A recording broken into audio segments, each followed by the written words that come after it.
बोले रहनी ना कि बाबूजी के आजादी मिली, इंसाफ मिली। कहाँ बा इंसाफ? वो अभी भी जेल में कैद बाड़े और जे असली गुनेगार बा वो बाहर अपने ब्याह के जश्न मना रहल बा। का बकवास कर रहल बाड़ू तू? सच कह रहल बानी हम नहीं की जानत की आपके पता बाकी ना, लेकिन हमरे बाबूजी निर्दोष बाड़े। पर असली गुनहगार जे वो रात में दुर्घटना किए थे ना, वो डॉक्टर साहब बाड़े।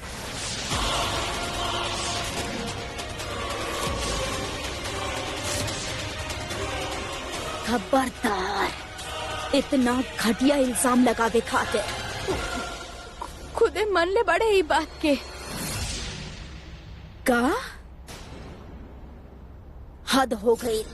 रामू के खातिर इतना सब कुछ कैले पानी, फिर तोहरा ऊपर इतना सारा एहसान कैनी हम, लेकिन तू लोग बाड़ू कि आपन हैसियत भूल के हमनी के परिवार पे कीचड़ उछाले खातिर अलग अलग तरीका ढूंढत रहेलू। इनसेन।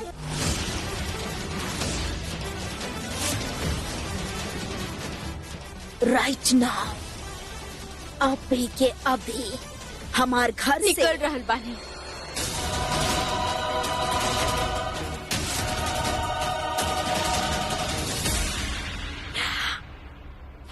हम जानत नहीं कि हमरे पास आप लोगन जैसा पैसा और घर वगैरह नहीं है, लेकिन इज्जत बाना वो भर भर के बा।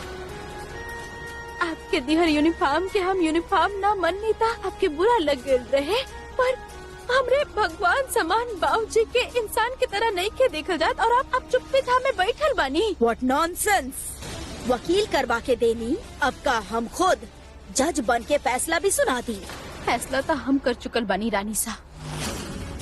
जौन घर में एगो गुनहगार 3 लोगन के जान लेके छुप के बैठल बा, ओकरा कारण एगो निर्दोष आदमी जेल में बा, वो घर में हम ना रह सकेनी। माफी रानी सा, पर ई बार आप हमको फायर नहीं कर सकती हैं, काहे कि हम फुल इज्जत के साथ रिजाइन कर रहे हैं।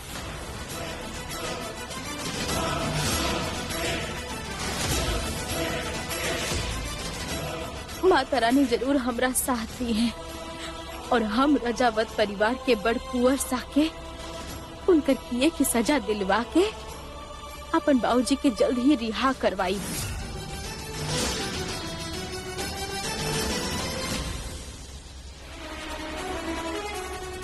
चला तानी। जय माता रानी।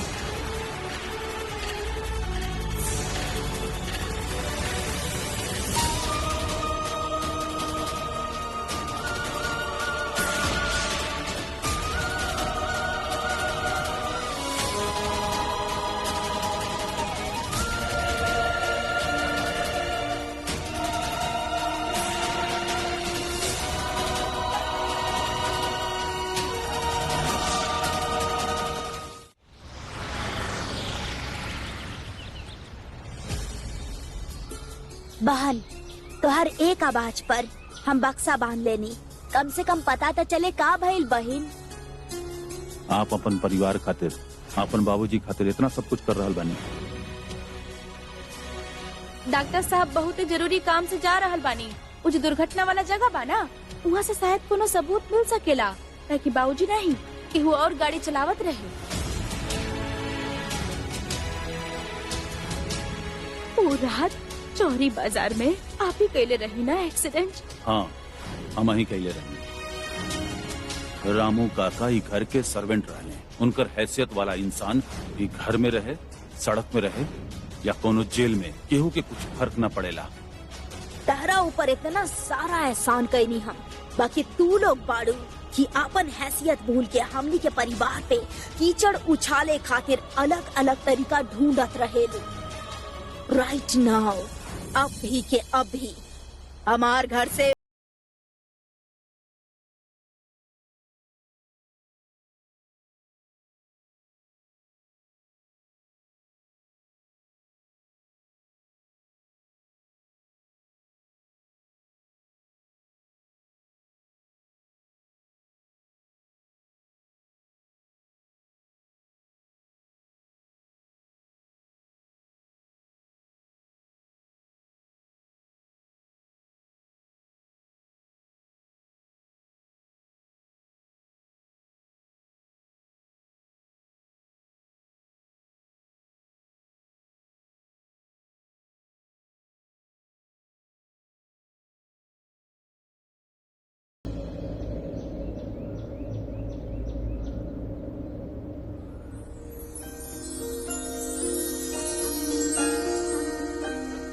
बाबूजी।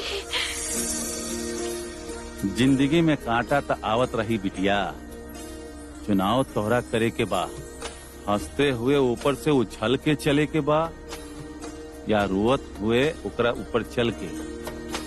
समझ लू?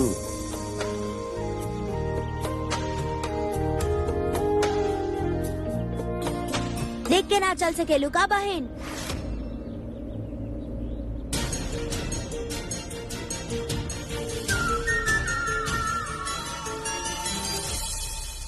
तू रो काहे रहल बाड़ू? ज्यादा दर्द हो रहल बा का? अरे सुना था बहन, बतावा ना का भइल।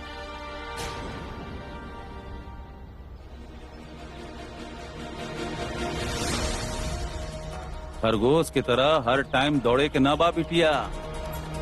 टाइम के ताल से चाल मिला हमार बिटिया। चला आवा। बाबूजी।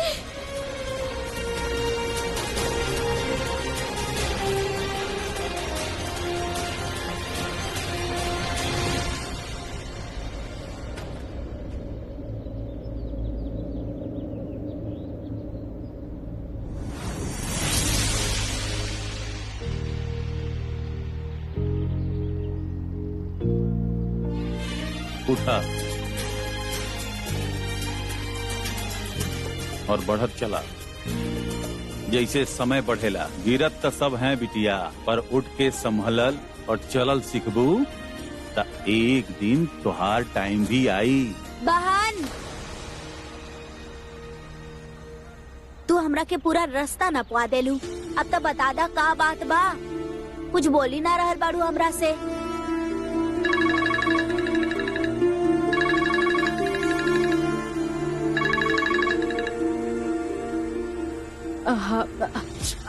हेलो हेलो रानी। ओ रात के जौहरी बाजार में का भइल जाने के चाहत रू? के बोल रहल बा? हम सब जान चुकल बानी, हमके और कुछ जाने में ना रखल बा। रखल बा। आधा सच पता लागल बाकी बा। अगर तू चाहत रू कि पूरा सच तारा सामने आओ तो विराट नगर में सुहागन के टीला मंदिर 2 घंटा बाद आ रहा लगे। के बोल रहल बा? हाँ, पोस्टमैन पूरा सच के चिट्ठी लियाइल बनी तारा खातिर। डकी या डाक लियाइल। सुना, तू के बड़ा? 1 और 1 2 ना 11 बन गई बाड़े ये कहानी में। सच जाने खातिर इस सफर तक तय करे के ही पड़ी, मंदिर जाए के ही पड़ी हमके। बहन के रहे क्यों ना? तू सुना, हम तो के मौसी के यहाँ छोड़त बनी और हमके कहीं जाए के बा, ठीक बा? और कोनो सवाल जवाब ना। चला हमरा साथ। बक्सा उठावा। अरे उठावा ना जल्दी। अरे चल, लेकिन हमार सबसे कीमती चीज, हमार इज्जत छिनल गई बा हमरा से। अभी को लड़की के सबसे जरूरी चीज तो इज्जत छीने में हम। रजावत परिवार के नौकरानी से लेके कुंवर तक सबके हिसाब हुई।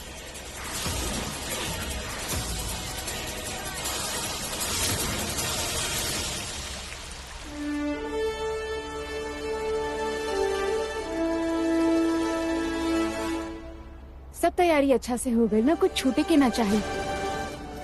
एमे बेलपत्र और श्रीफल कहाँ बा? कहा करत बाड़ू तू लोग? तू का कर रहल बाड़ू कुमुद? ई थाल हम कहाँ पर चढ़वावे वाला बानी? कुलदेवी के मंदिर में। तो तू जाने लू ना, वहाँ के लोग, वहाँ के पंडित, वहाँ के गुरु ज्ञानी कितना स्ट्रिक्ट और पाबंद बाड़े। उस शादी तक भी तोड़वा सकेले अगर एक भी चीज की कमी होके। Do you understand? तो प्लीज ही रामाधीर के बेटी के हैंगओवर से उतरा। वो तो वैसे भी बर्बाद हो गई बाड़ी और तू सबके बेकार करके चल गई। Useless lot. Now go.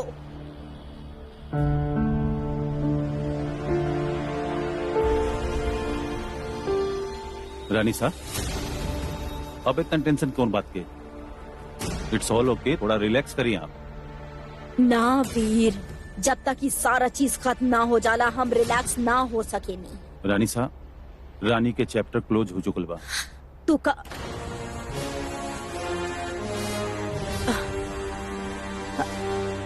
R you sure कि सब कुछ सॉल्व हो गइल बा? जी रानी साहब, प्लीज ट्रस्ट मी। ट्रस्ट ये एक के चीज बा जे हर एक परिवार के जोड़ल रखेला, विश्वास। और तू अपन परिवार के खातिर खड़ा रहला, एक आंच भी ना आवे देला। ऐसे तहे दिल से हम तो हर शुक्रिया अदा करे चाहतानी। थैंक यू रानी साहब।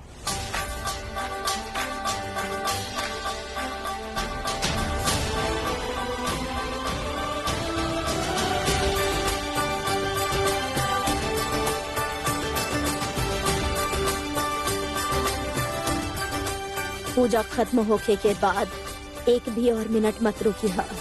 8 बजे शादी के मुहूर्त बा। जी रानी साहब। लोग कहेले कि हल्दी के बाद और शादी होके तक घर से बाहर ना निकले के चाहिए, नजर लागेला। लेकिन फिर लोग ये भी कहेले कि रजावत परिवार पर जे आंख उठावे के हिम्मत करेला ओकर नजर ही ना बचेला। वीर हमनी के खानदानी कटार बा, तो हर रक्षा करी, एकरा अपन पास रखा। थैंक यू रानी साहब। ध्यान रखी है।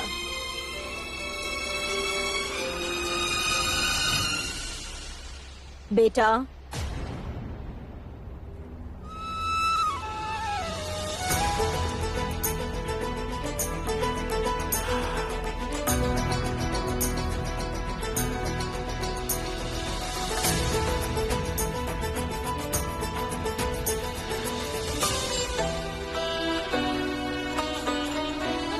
बेटा जल्दी आइहा, हम तो हर इंतजार करब।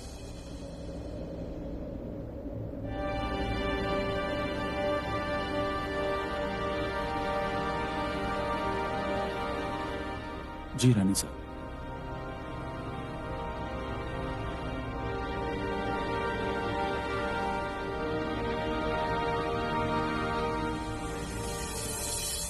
दिग्विजयी, ओह माय गॉड, काश हम एकरा रिकॉर्ड कर पाई। राजेश्वरी वीर के अपन शादी के सबसे बड़ा तोहफा दे देलस। फाइनली वो वीर के बेटा का देलस। इतना जल्दी भी एक्साइटेड मत हो कि मासा। बेटा बोलले बाड़ी, मल्ले बाड़ी की नहीं की मल्ले, हमनी के नहीं जाना। आपके मतलब? वीर खातिर हम बहुत खुश बानी, लेकिन तनी कंफ्यूज्ड भी बानी। राजेश्वरी के अंदर इतना चेंज वीर के शादी की वजह से बा या बात कुछ और बा?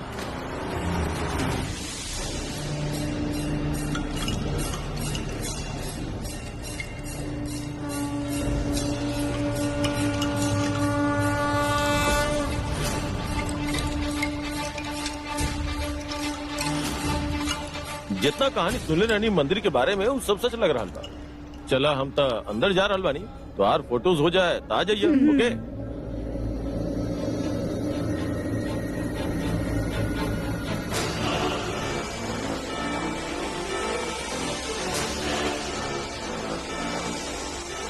अपन कदम पे विराम लगाओ कन्या।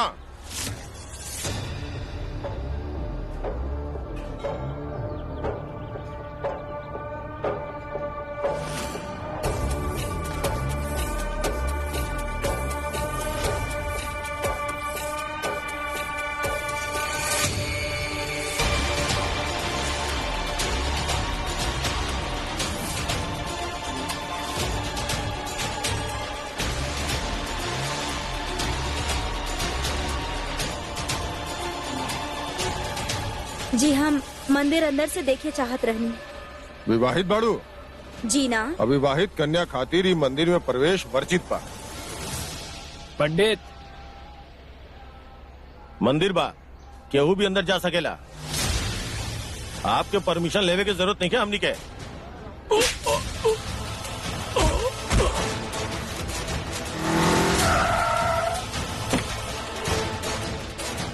मूर्ख, तो ये मंदिर और ये मंदिर के मान्यता के विरुद्ध जा रहल बाड़ा। चल जा यहाँ से, अन्यथा आइल तब बाड़ा अपन पैर पे चल के जैबा के हुआ और के कंधा पे।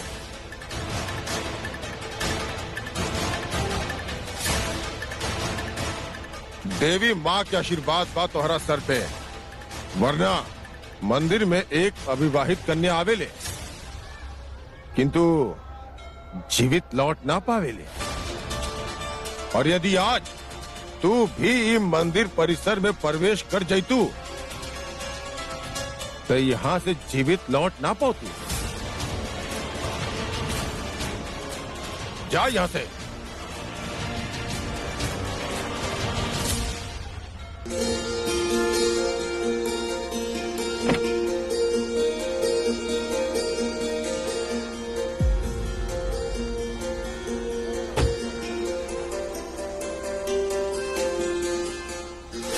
आशीर्वाद दी पंडित जी। दीर्घायु भवा। पूजा के सारा सामग्री ले नहीं आप? जी पंडित जी। आई हमनी के अनुसरण करी।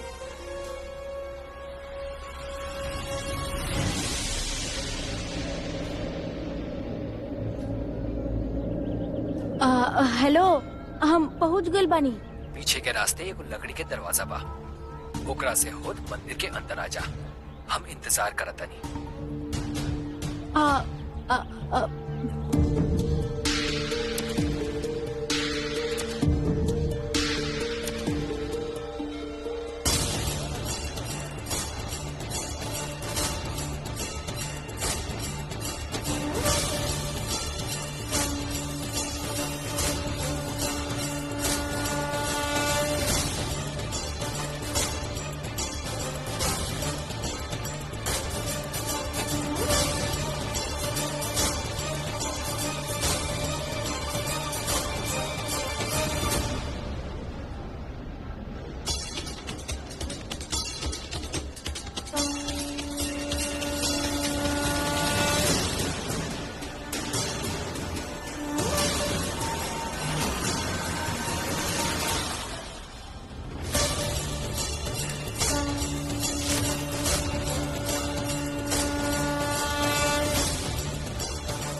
पलट के देखला तो आगे के जीवन पलट जाए। सीधा उस दिशा में चला जहाँ देवी माता के आश्रम बा।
छोरा बुड़बक हमके का सच बताई?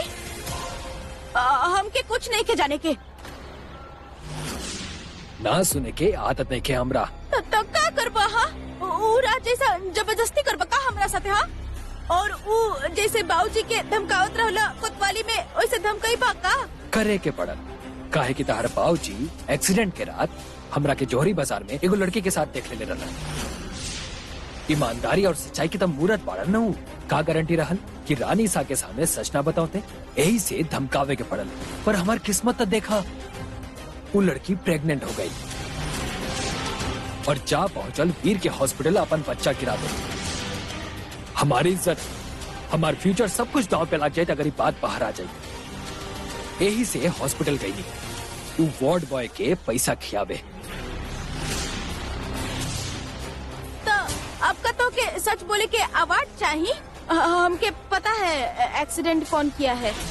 हम सबूत खातिर आइल बानी, ये सब बकैती सुने ना ही। हम भी एजा अपन बेइज्जती के बदला लेवे आइल बानी, तारा जैसा 2% के नौकरानी के मदद करे खातिर ना। आरंभ होके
विधि संपूर्ण होके खातिर प्रसाद मंदिर के पीछे वाला दरवाजा पे चढ़ा दी है।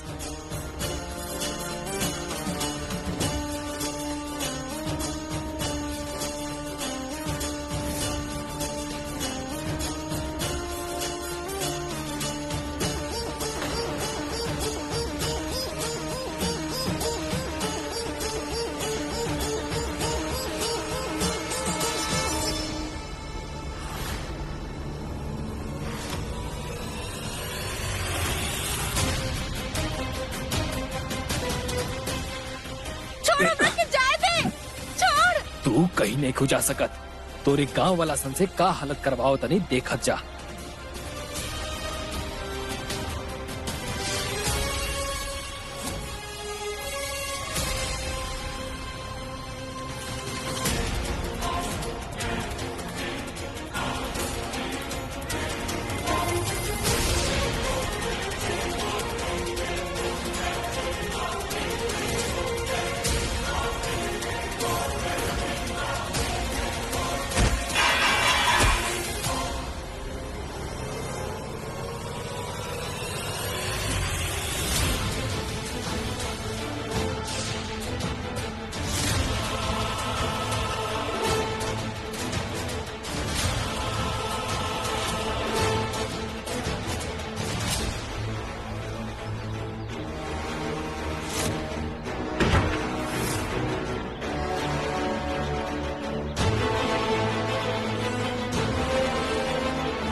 ये दुपट्टा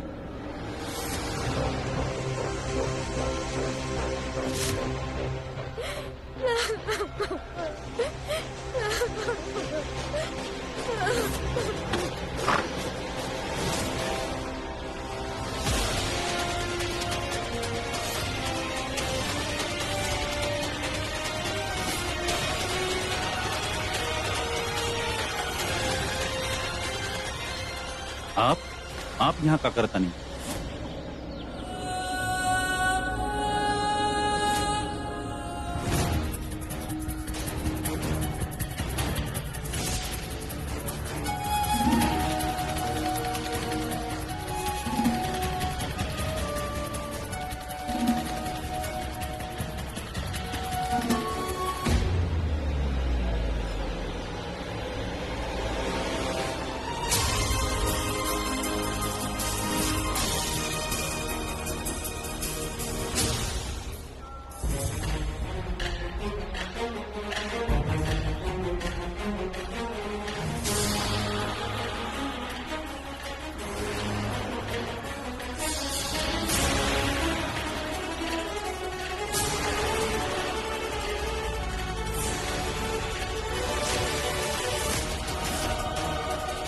जौन मंदिर में कुंवार लेके के कदम राखली अनर्थ मानल जाला, का हुई जब लोग ओकरा के एगो पराया मर्द के साथ पकड़ी, वो भी मंदिर के स्टोर रूम में एक साथ बंद।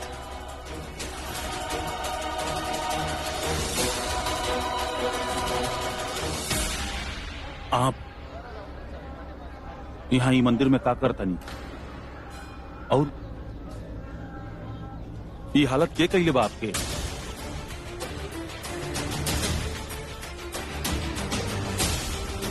इतना बड़ गलती कैसे कर सकेनी आप? एकर अंजाम भी जानता नहीं आप? देवी माँ के आशीर्वाद बा तोहरा ऊपर, वरना मंदिर में अविवाहित कन्या आवेले किंतु जीवित लौट ना पावे।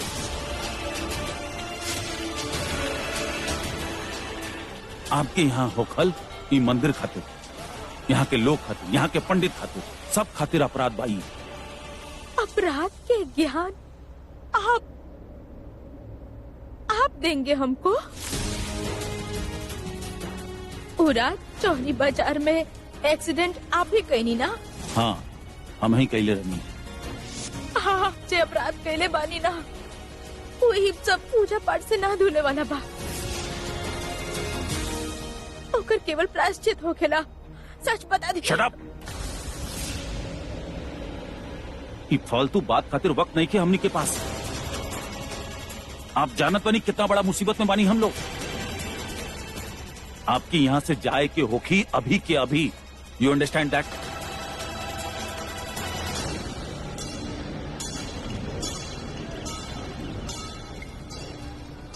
का पंडित जी, हम तो सुनने बानी की मंदिर के नियम एजा के आस्था पे केहू सवाल नहीं उठा सकत, लेकिन एजा तो मंदिर के परंपरा के सरेआम मजाक बनाता, सब नष्ट होता और आप एजा आराम से बैठल बनी। मूर्ख!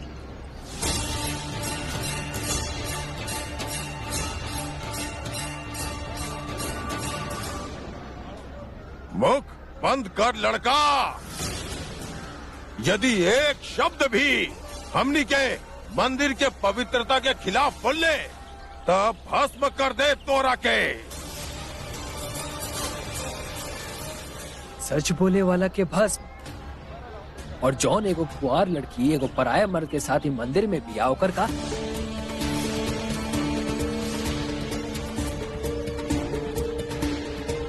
कहवा बिया? ओइजा वो कमरा में।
जय माता रानी।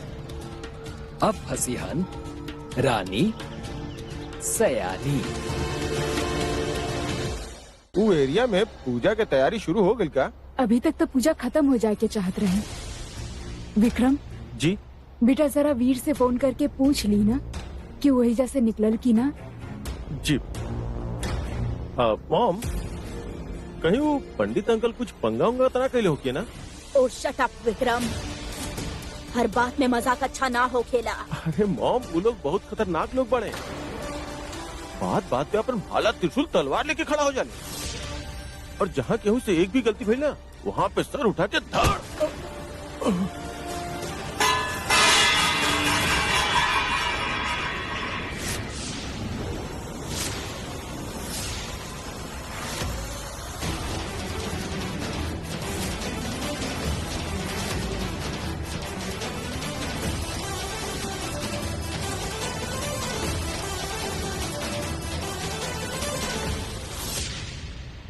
सुहाग की चूड़ी। घोर अपशगुन बाई राजमाता। आए वाले कठिनाई के संकेत है। ऐसा लग रहल बा कुछ बहुत बुरा होखे वाला बा।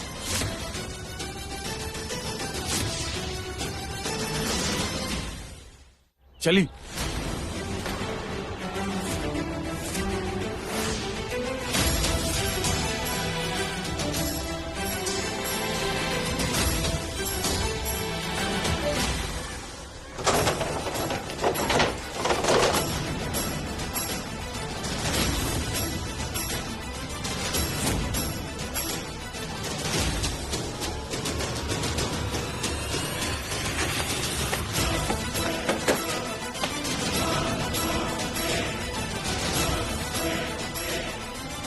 दरवाजा के बंद कैले बा? ये सब आपके कारण हो रहल बा। चुप रही आप।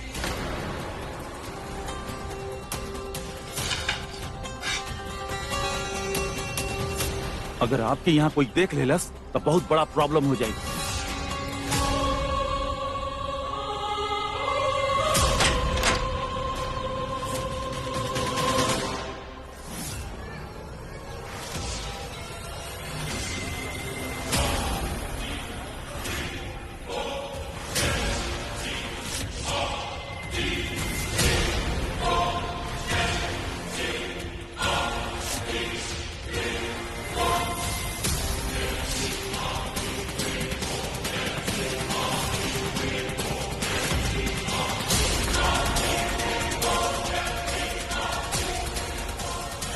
ऐसा लग रहा बा तोहार दिल में जोर बा। पंडित जी जैसन आप सोचा तानी वैसन कुछ नहीं खे। ई अनर्थ के दंड मिली। पंडित जी जो आप देखा तानी वैसन कुछ नहीं थे।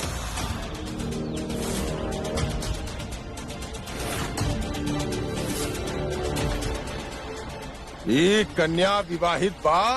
जो आप सोचा तानी वैसन कुछ नहीं खे। ई विवाहित बा कि ना?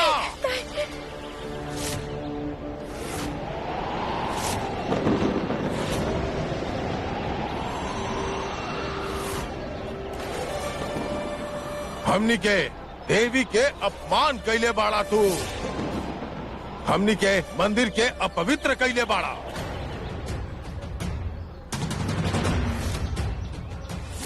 अभी अनर्थ के भरपाई तू दोनों के बहते हुए रक्त से कईल जाई।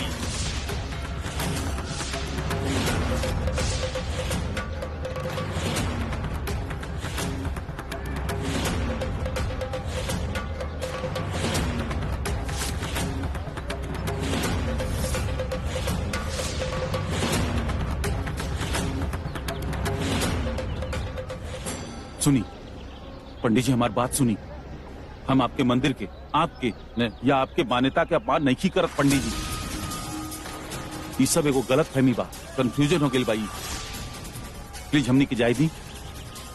इनके कुछ नहीं के पता रहा पंडित जी।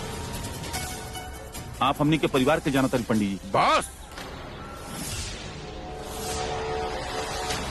मनुष्य के पहचान ओकर परिवार से ना ओकर कर्म से हो खेला।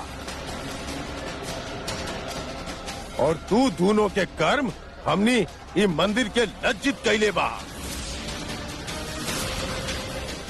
हमनी के कुल देवी हमनी के मान्यता के अपमान कैले बिया। ई कुंवारी कन्या मंदिर में प्रवेश करके माफी पंडित जी। उ कहा ना हम इस शहर में नया आयल बानी। हमके ना पता रहे कि ई मंदिर में कुंवारी कन्या के आयल वर्जित बा। बाहर को कोनो बोर्ड भी ना लगल रहे ना, तो हमके पता ना चलल। हमार कोनो गलती नहीं की। हमने के जाए दी। ई पाप के माफी ना, खाली सजा मिली तेरा। देखी इनके यहाँ के नियम, यहाँ के कानून नहीं खे पता रहा। इनकरा से गलती हो गई, प्लीज इनकरा जाए दी। पंडित जी प्लीज। ई पाप के कोनो माफी ना।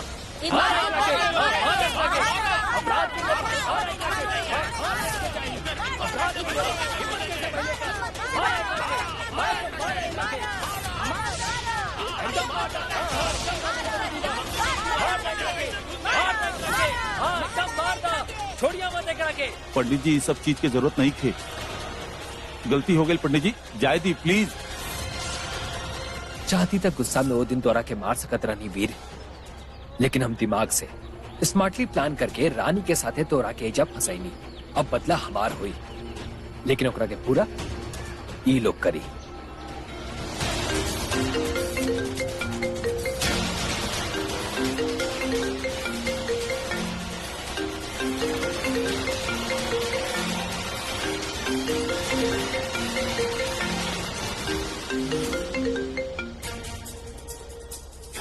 कमान वीर, फोन उठावा।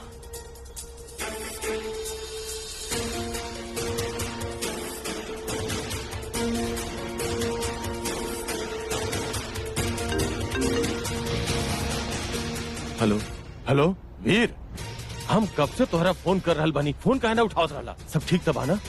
पूजा संपन्न भइल?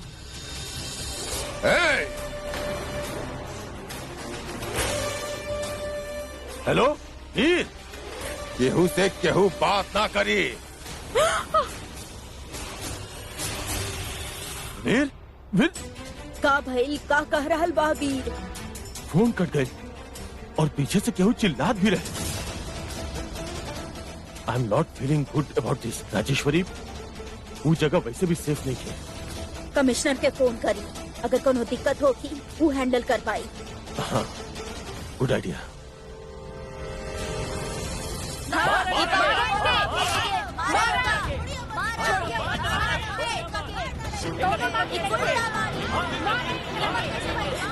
रुकिए, देखिए, आप लोग सच में सुनिए हमारी बात, ये गलत बात ना। पंडित जी ना, प्लीज ना, दोनों कुछ ना करी प्लीज। ले चला इन लोग के।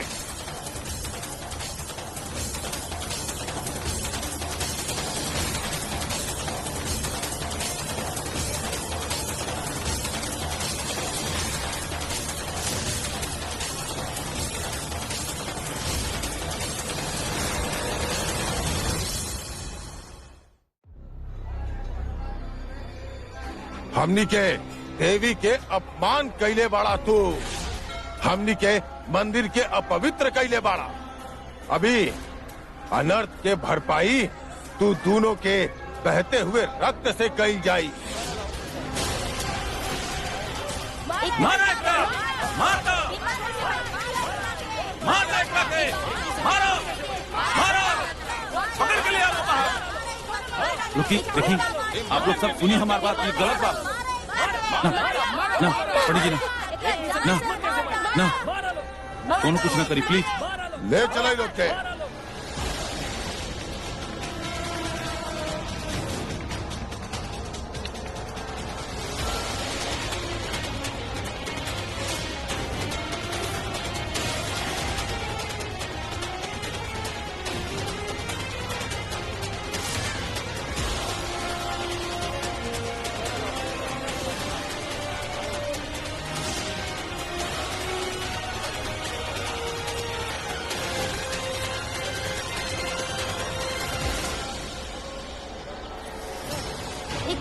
मारो एकरा!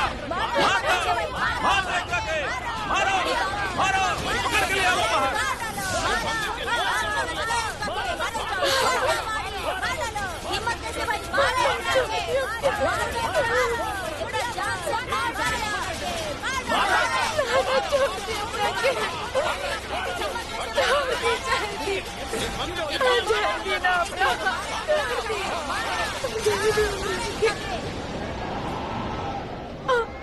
हम कुछ गलत नहीं कैले बानी। ई जे डॉक्टर साहब बाड़े ना, ये हमरे दुश्मन बाड़े। हम माता रानी के भक्त बानी। वो तो कभी ना करी लगी कुआरी लेकिन के आयल वर्जित बा। बात माता रानी के नहीं खे, बात हमनी के कुल देवी के बा, हमनी के मान्यता के बा, हमनी के परंपरा के बा।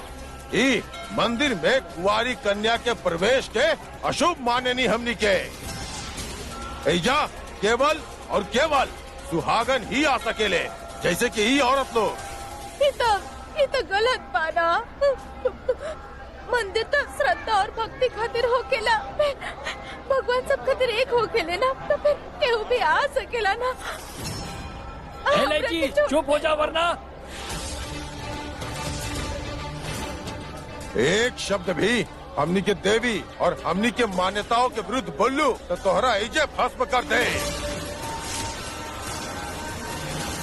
हमरे बाबूजी बाड़े ना, वो जेल में बाड़े और हमारे को भाई भी बा, वो हमारे इंतजार कर रहल बा। अभी तो जिम्मेदारी निहल शुरू कैले रही ना, हम इतना जल्दी मुक्त नहीं होगे के पंडित जी छोड़ दीजिए हमरा के। ले चलाई लोग के।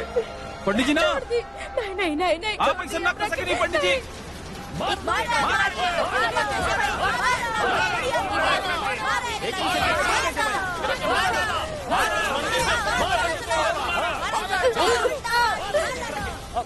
आपकी वजह से भइल बा। जब से हम इस शहर में आयल बानी, अजीब अजीब प्राणी मिल रहल बाड़े। पहले आप, फिर जय राजा बाबू और अब ये लोग। ए माता रानी हमरा के बचा ली, माता रानी। पंडित जी आप ऐसा ना कर सके नहीं, कानून अपना हाथ में ना ले सके नहीं, आप गलत पाई। बाहरी दुनिया के नियम कानून यहाँ लागू ना होखेला, केवल हमनी के कुल देवी के आदेश चलेला।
सजा दाई पापी सन के।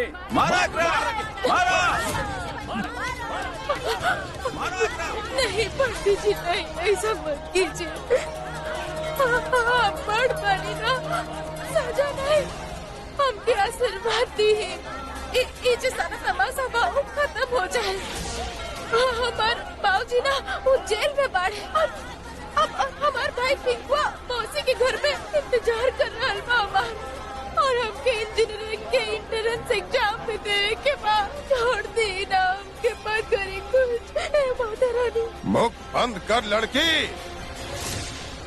हमार बात सुनी, ये सब करे के जरूरत नहीं के बा पंडित जी। चुप कर मोर। हमनी के मंदिर में सजा और आशीर्वाद सब एक बराबर बा, चाहे आम इंसान होके चाहे राज घराना के। तू दोनों जौन कुकर्म कैले बाड़ा ओकरा बदले ई पत्थरन से मार के तू दोनों के जान ले लिहल जाई। फिर लाल सिंदूर से एक कुंवारी कन्या के सुहागिन बना के एकर चिता जलावल जाई, ताकि हर जन्म में सुहागिन के मौत मर सके। ये बा हमनी के कानून, ये बा हमनी के मान्यता और हमनी के कुल देवी के आदेश। ये सब का है? हमके सुहागन वागन नहीं के बने के। पंडित जी, हम बहुत छोटा बने। हमके जाए दी ना। बाबूजी!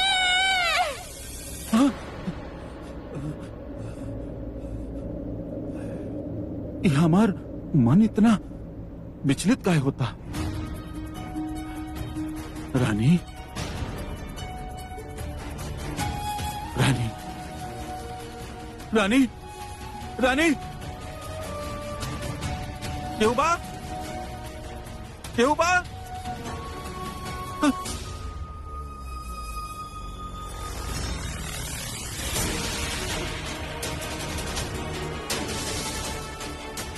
ये तो हमार रानी बिटिया बंदे रहे।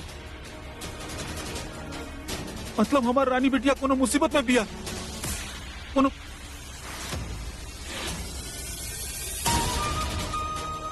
हे माता रानी, हम तो हमार बिटिया के साथ ज्यादा समय तक ना रह पाईनी और तू तो ओकरे साथे रहेलू ना। हमार बिटिया के रक्षा करिया माता रानी, हमार बिटिया के रक्षा करिया।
बीच में मत आवा, रुक जा, stop it please, stop it, रुक जा।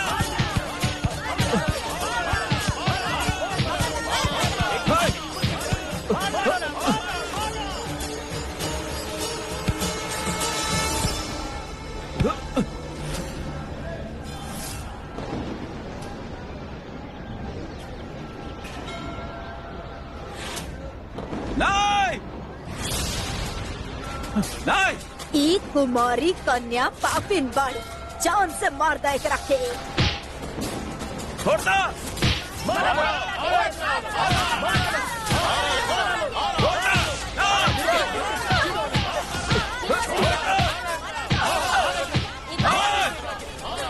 जल्दी कुछ करे के पड़ी, वरना ये लोग एक मार देंगे।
क्यों हाथ ना उठाई?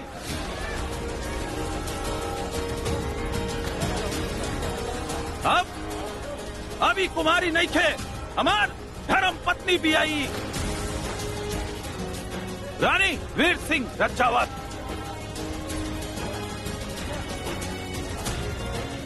हमार धर्म पत्नी भी आई, रानी वीर सिंह रक्षावत। विराम।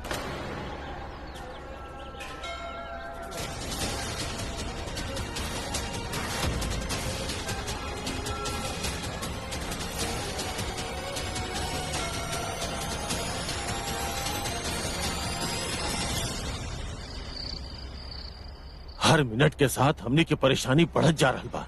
जल्दी से जल्दी इन्फॉर्म करा हमरा। दिग्विजय, वीर के तभी तक आ जाए के चाहत रहे ना? वैसे कमिश्नर साहब का कहलस? माँ साहब वो बिजी बाड़े, लेकिन हम विजय से बात कैले बानी। वो विराट नगर के पुलिस के कांटेक्ट कर रहा बा, बहुत जल्दी इन्फॉर्मेशन मिल जाए। लेकिन ये लड़का अभी तक आई काहे ना? हम तो पहले ही सबसे कहले रहनी ब्रो क्यों जा, मत भेजा मत भेजा मत भेजा, लेकिन विक्रम जो बोले वो सबके फालतू। संभाला बेटा, आर यू ओके? रिलैक्स। अरे आई एम एब्सोल्युटली फाइन। तू जाके बैठा ना, हम जाके ब्रो के लिए क्या बतानी, ठीक बा? विक्रम, सबसे पहले सिर्फ अपना आप के संभाले की कोशिश करा। और नंदनी ठीक कर रहा बाड़ी, please just go and relax. Mom, कौनो भी वक्त गेस्ट आ सकेले और ये तो हर ओवर द टॉप रिएक्शन हमनी के हेल्प ना कर रहल बा। Vikram, did you hear me? Nandini, संभाला एकरा के। कम, लेट्स गो। चलो ओके आराम से। ओके। राजेश्वरी, हम सोचत रहनी कि शादी खातिर थोड़ा ना राजमाता, बिल्कुल ना। जैसन सोचल रही सब कुछ वैसन ही होगी। और प्लीज आप सब लोग इतना टेंशन मत ली। विराट नगर जाए के रास्ता बहुत कच्चा बा। हो सकेला पहुँचत पहुँचत देर हो गई होगी, या रस्म पूरा करे में देर हो गई होगी, कुछ भी हो सकेला। वैसे भी कियारा के फैमिली सारा रिचुअल्स अपन घर में करे वाला रहे। अगर ऐसा बात होखत तो हमनी कोनो एक्सक्यूज बना सकत रहनी, लेकिन हमनी के कहे पर सारा इंतजाम हम रजावत हाउस में ही कैले बानी। ता अगर अब हमनी पोस्टपोन कैनी तो हमनी के रेपुटेशन स्पॉइल हो जाई। Nandini, yes mom. कियारा के पास जाके बैठा एंड प्लीज टेक नोट कि ओकरा ई बात के खबर ना होके के चाहिए कि वीर कहाँ बा, कुछ पता ना चल रहा बा, वरना बिना वजह सीन क्रिएट हो जाई। ओके मॉम। भाई घर से गायब बानी और मॉम के अपन रेपुटेशन के पड़ल बा।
हेरा खातिर आगे बढ़ा।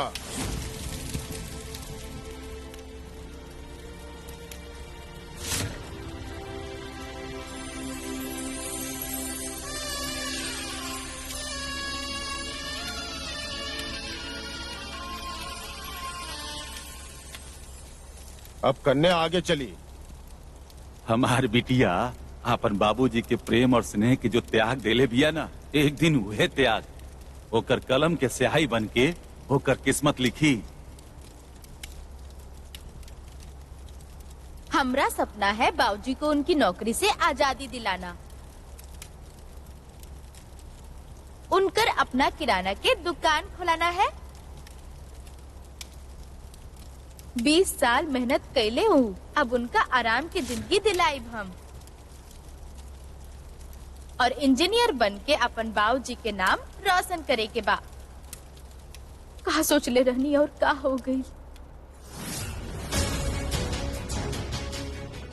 आज हमार मन बहुत घबराता रानी बिटिया खातिर। कहीं वो कोनो मुसीबत में तो नहीं खे।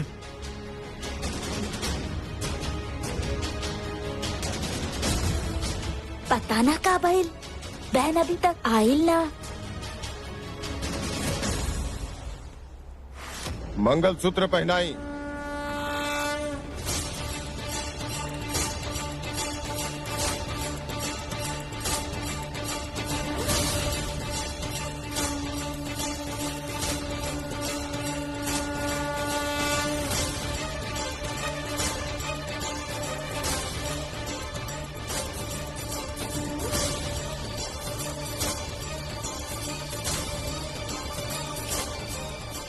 देवी माता के साक्षी मान के तू दोनों के विवाह संपन्न भई। उनकर आशीर्वाद से तू दोनों खाली ई जन्म खातिर ना, अगला 7 जन्म खातिर एक दूसर के साथे बंधन में बंध गई बाड़ा।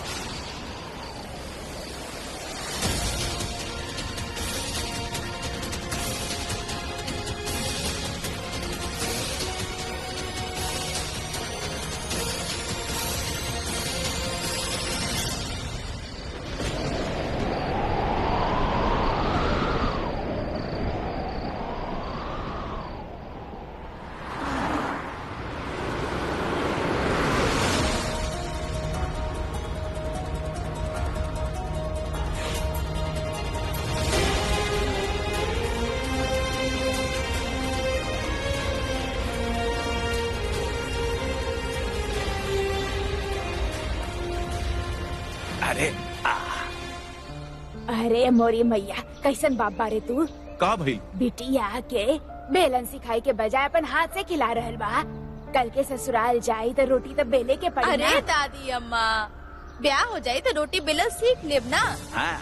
अब तो हमार 100% फोकस बाबूजी के इगराई और हमारी पढ़ाई पर है। हे मोरी माता रानी, तो का सारा जिंदगी कुंवारी बैठल रहे बू। अरे चिंतामणि अम्मा, इला एक कस्सा हमरे हाथों से खा ला। ना खाए। अरे खा ला, अरे अपने बबुआ के हाथ से खा ला। ला ला ला ला ला। अरे अम्मा वो मजाक कर दिया।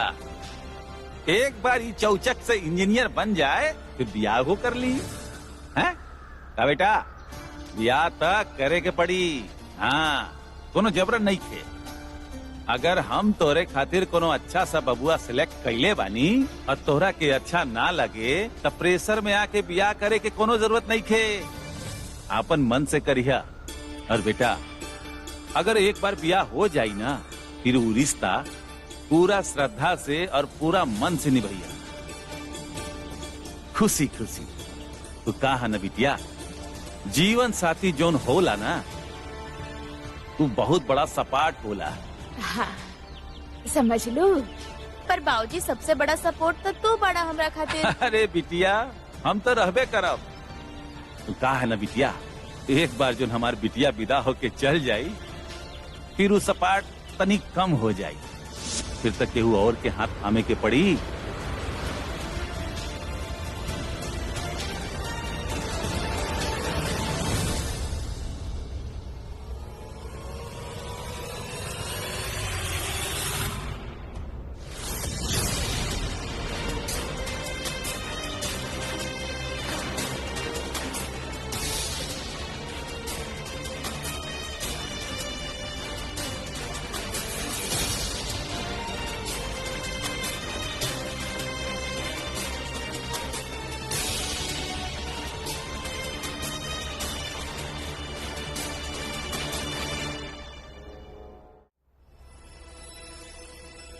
विजय, वीर के फोन आउट ऑफ सर्विस बता रहल बा।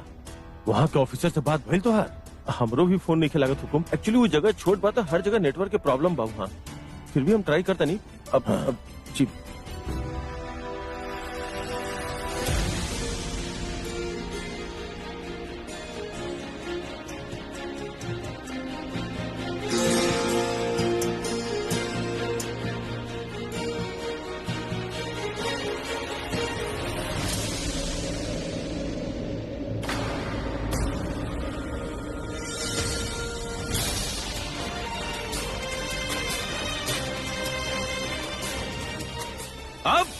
ये कुमारी नहीं खे, हमार धर्म पत्नी भी आई।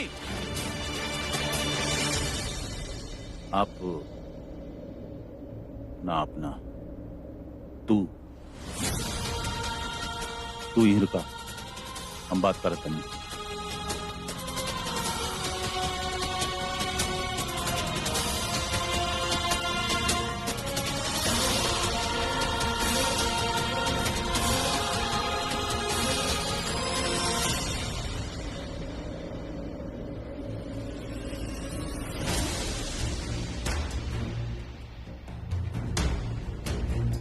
काफी देर हो चुकल बा राजेश्वरी जी। गेस्ट लोग बात करब शुरू करे ओकरा से पहले अगर वो आ जाई।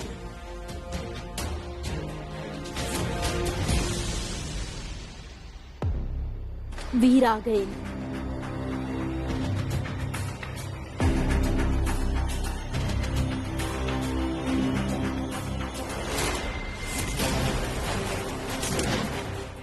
वीर,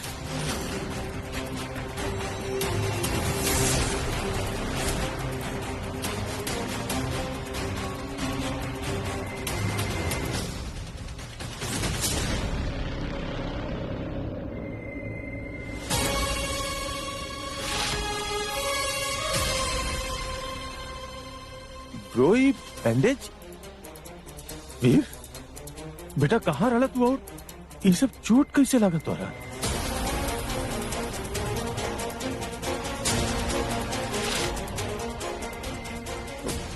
पापा हमरा आपसे कुछ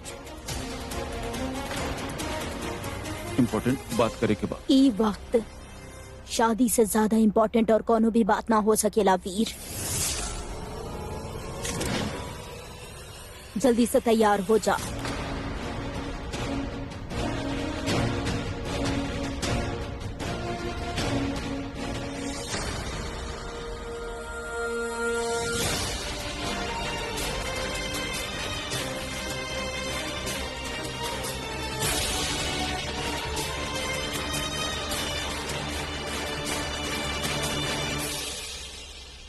ए वीर बेटा का सोच रहा बड़ा? हाँ? जौन बोलल चाहता ना बोला। डैड अभी वो सब छोड़ी, देखी कितना गहरा चोट लागल बा। कुछ पंगा मिल बका? चल आप हमारे साथ ही चलिए, हम देखते हैं। विक्रम, बाकी सारा बात बाद में पूछ लिहा कि का भइल का ना भइल, राइट? कियारा पहला लड़की होखी जे अपन ही शादी में दुल्हा के वेट कर रहल बाड़ी। वीर जल्दी से तैयार हो जा।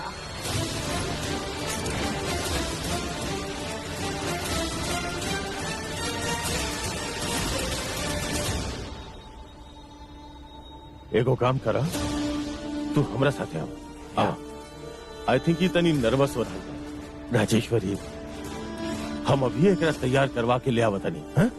हाँ विक्रम बेटा तू सब कुछ संभाला, हम आओ तनी। हाँ आओ बेटा।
अभी हमके बयान नहीं करे के बाबूजी, पहले आपके सपना पूरा करे के बा, रामाधीर किराना स्टोर खुलवावे के बा।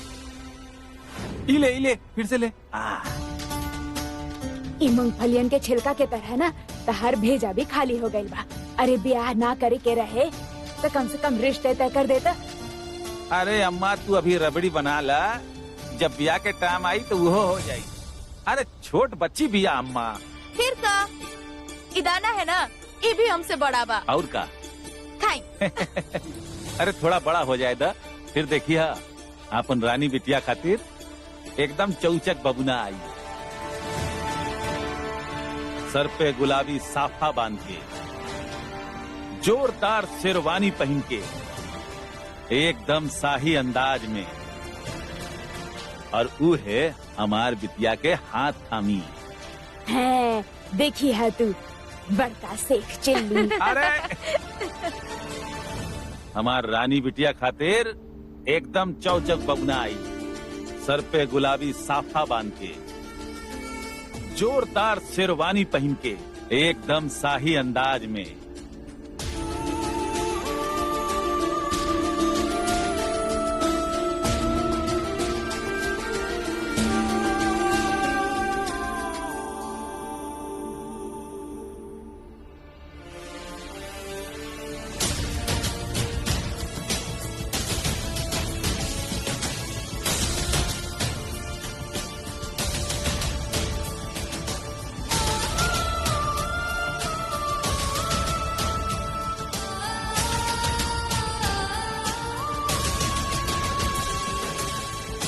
हाँ, क्या बात है भाई, बहुत हैंडसम लग रहा है बड़ा यार। तोहरा इसे देख के ना हमके लगा था कि हमू शादी कर ले।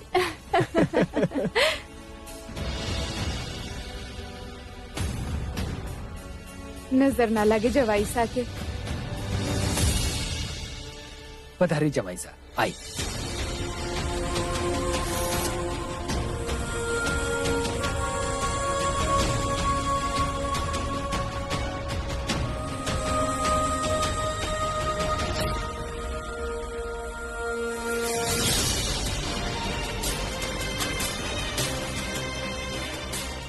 विवाह के मुहूर्त के शुभ समय हो गई बा, दुल्हन के मंडप में बुलाई।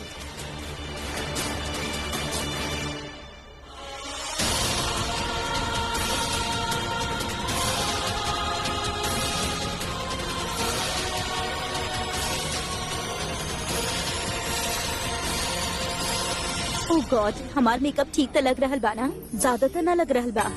का आप मेकअप भी कैले बानी? हमके तो लागल कि शादी के एक्साइटमेंट के ग्लो बा। कुछ चुप करा।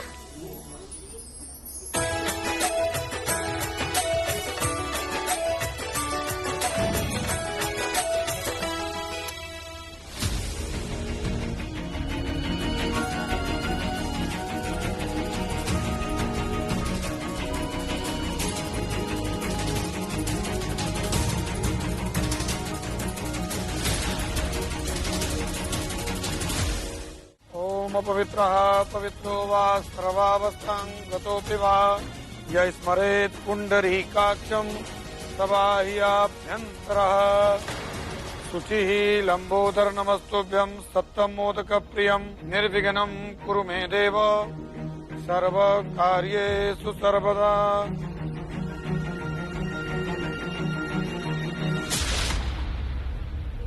दुल्हा दुल्हन वरमाला के रस्म खातिर खड़ा हो जाए। अब कन्या वर के वरमाला पहनाई।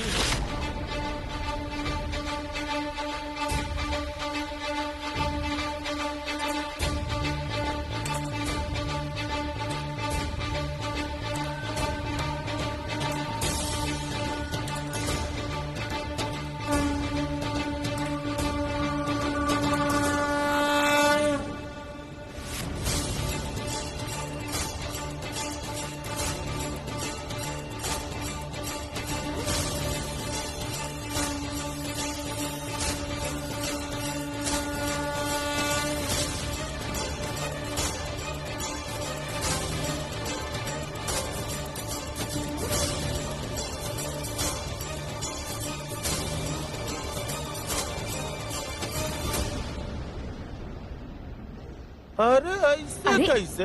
विक्रम, लड़का वाला बानी हम, इतना इजीली ना पहनावे दे। अरे Vikram, what are you doing? अरे रुका अभी। हाँ।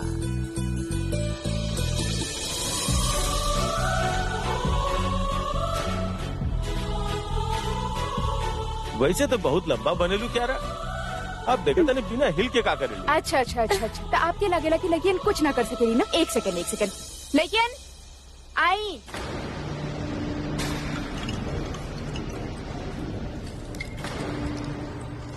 कियारा भाभी डाली।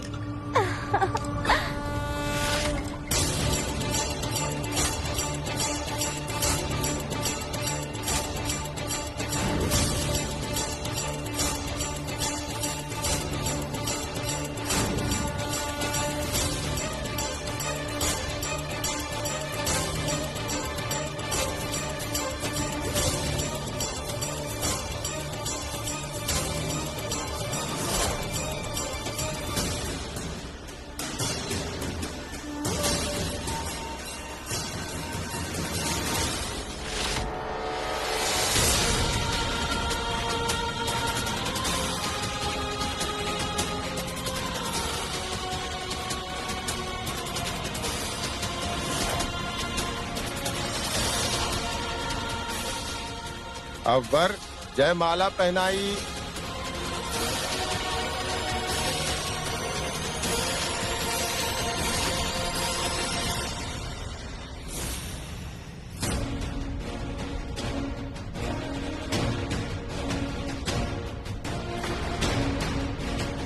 भाई आपके तो अभी से हाथ कहाँ पे लगल, पहना भी था।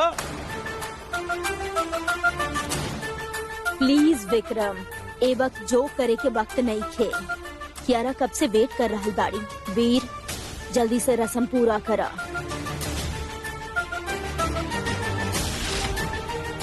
भाई पहनाई ना।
वर कन्या अपन आसन ग्रहण करें।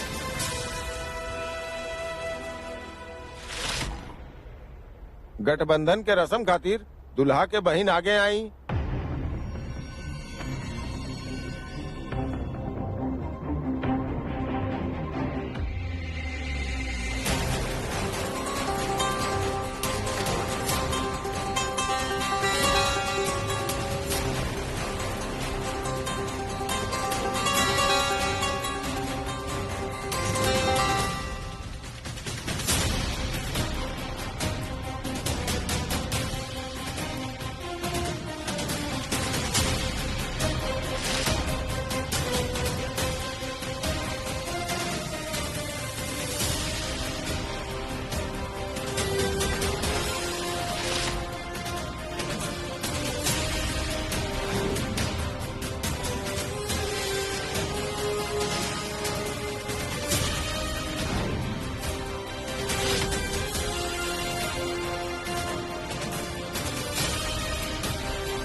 बेटा जल्दी अइहा, हम तोहार इंतजार करब।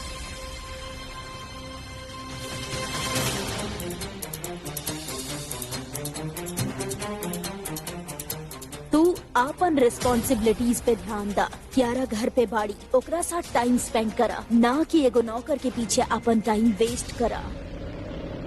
अब वधु के माता पिता कन्यादान के रस्म खातिर आ गया है।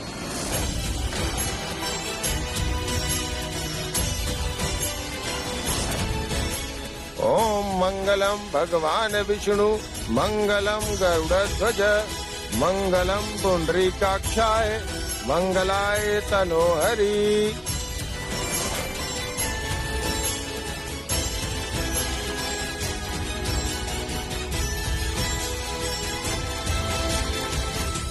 वर वधु फेरा खातिर खड़ा हो जाए।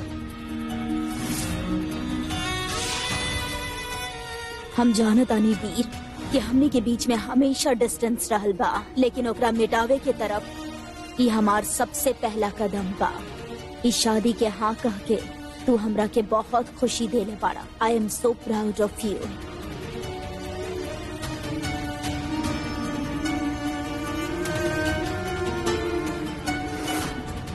शुभ काम खातिर आगे बढ़ा।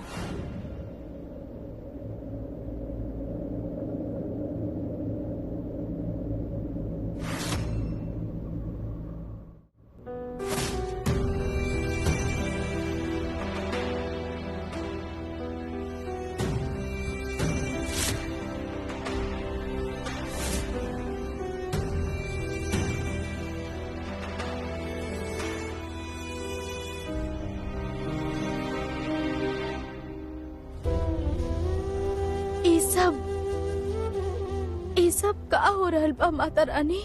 हमरा पूरा जीवन धुंधला काहे होखल जात बा?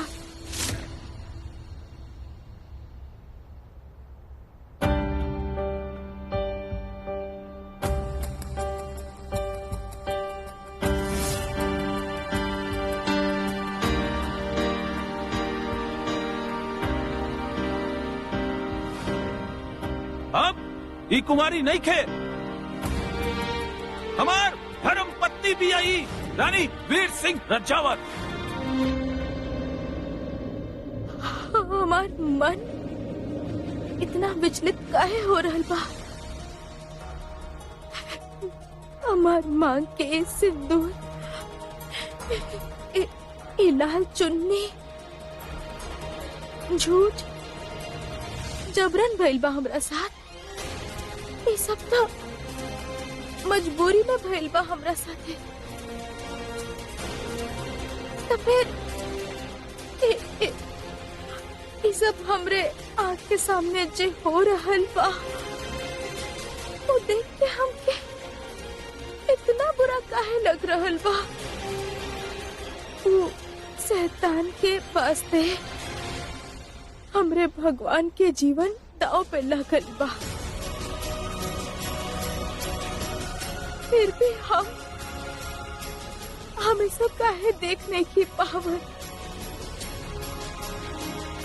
का हो रहल बा हमरे साथ? ये सब का हो रहल बा हमरा साथ माता रानी? पहला फेरा में वर वधु के वचन देवेला कि ऊ हर स्थिति में अपन पत्नी के ख्याल रखी।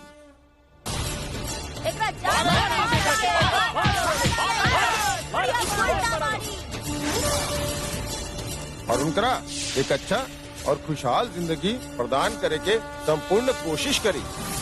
आप भी कहते रहनी ना एक्सीडेंट? हाँ, इली जितना अमाउंट चाहिए उतना एमे भर ली। और वधु वर के ही वचन देवेली कि वो हमेशा उनकर साथ दी और गृहस्थी के जिम्मेदारी के बखूबी पालन करी। दूसरा फेरा में एक दूसरे के ही वचन दिया जाला कि सदैव एक दूसरे के साथ ही हैं और ये बंधन में ना तो कोनो तरह के झूठ, ना कोनो धोखा और ना ही कोनो तीसर के स्थान होखी कि आप जीवन में अपन पत्नी और बच्चन के कोनो प्रकार के कमी के कोई एहसास ना होके दे और उन लोग के अच्छा संस्कार के साथ जीवन के हर छोट बड़ा फैसला में अपन पत्नी के भागीदार बनाए। आप जैसन शैतान के वास्ते हमरे भगवान जेल में बाढ़े, ये हम ना होके दे। अब चली हमरा साथ। अब वर आगे चली और अपन खुशी, सुख, दुख पूरा ईमानदारी के साथ अपन पत्नी के साथ में बटी हैं और जिंदगी के सफर में अकेले ना बल्कि हर कदम में साथ लेके चली हैं। कितना भी कठिनाई काहे ना आ जाए, लेकिन ये रिश्ता पूरा ईमानदारी के साथ निभाइए। और सातवां और आखिरी फेरा, ये फेरा के पूरा होती आप दोनों दू से एक हो जाये और एगो ऐसा पवित्र रिश्ता में बंध जाये जेकरा 7 जन्म तक केहू तोड़ नहीं खे सकत।